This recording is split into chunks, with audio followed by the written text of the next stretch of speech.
I used to live in an apartment located in a relatively quiet part of the city. The building wasn't exactly old, but it had a slightly damp, lonely feel to it. My unit was in the far corner of the top floor. People in the building didn't really talk to each other much.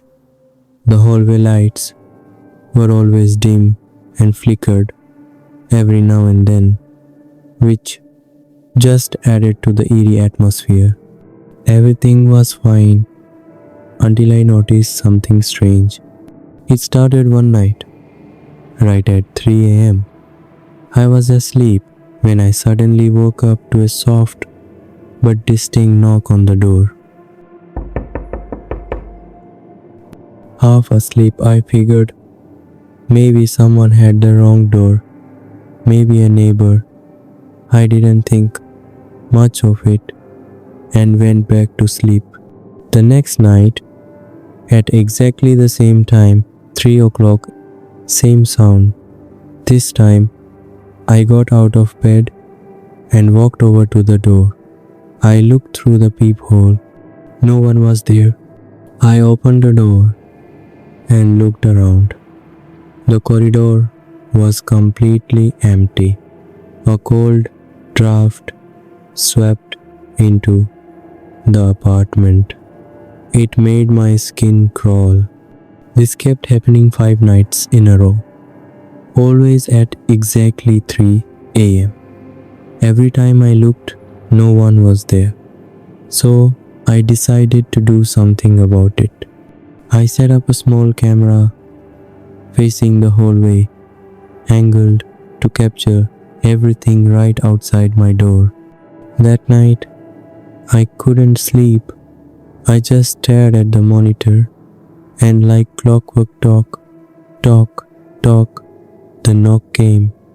I slowly walked over to the door, heart pounding, looked through the peephole. Still nothing. I opened the door again. Just dim lights flickering in the hallway. Not a single soul around. The next morning, I checked the footage. At 3 hours 0 minutes and 14 seconds, the camera picked up something. A shadowy figure slowly moved into view.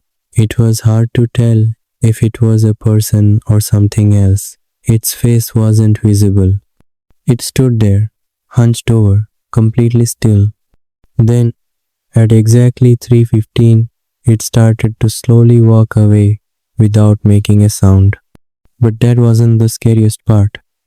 As I zoomed in to rewatch the footage, I noticed something chilling. Just as the figure was turning to leave, for about 2 to 3 seconds, my apartment door opened slightly from the inside.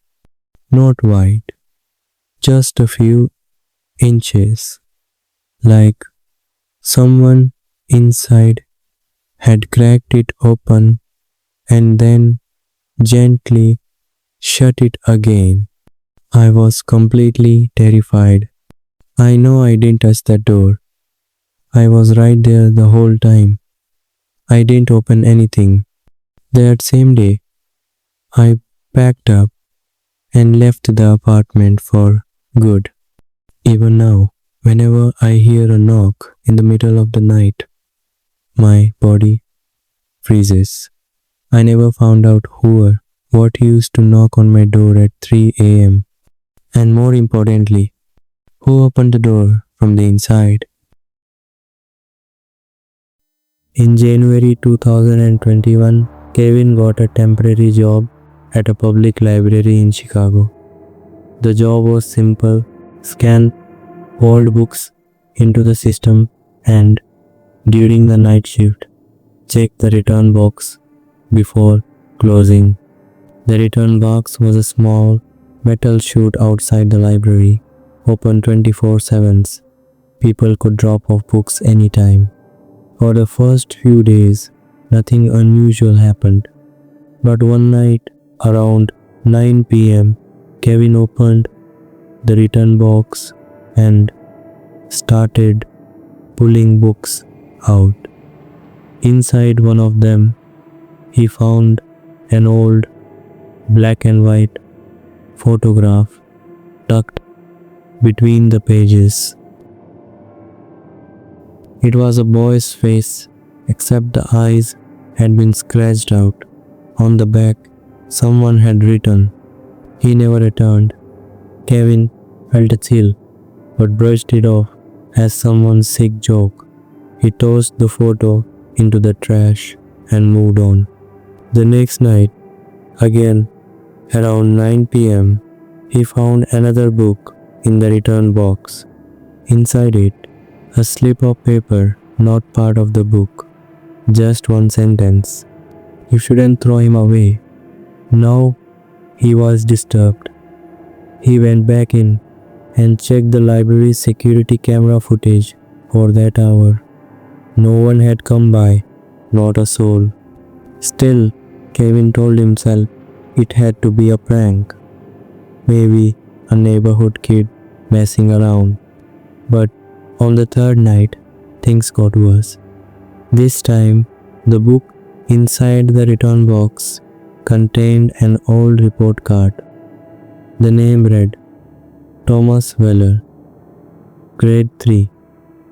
Beneath it was a dark red stain, something that looked a lot like dried blood. Kevin's curiosity turned into dread. He searched the library's archives, and he found it. Thomas Weller had gone missing in 1978. Last seen right outside that same library. Since then, according to a few old staff logs, every year, someone who worked the night return shift eventually quit without saying much.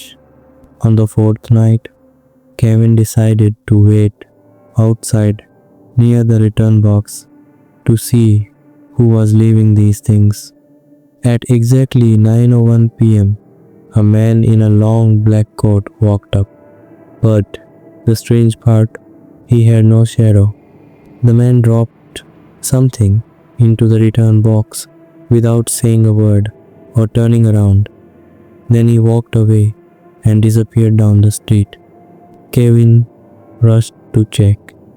Inside the return box was a child's shoe, torn, filthy, and worn thin. Tucked inside it was a folded piece of paper, on it handwritten, "He still waits for his name to be called." Kevin never returned to the library after that night. He never told anyone, except once, weeks later, when he received a strange anonymous text. "Did you ever see the boy?" He never replied. And sometimes, late at night, he wonders, are library return boxes just for books?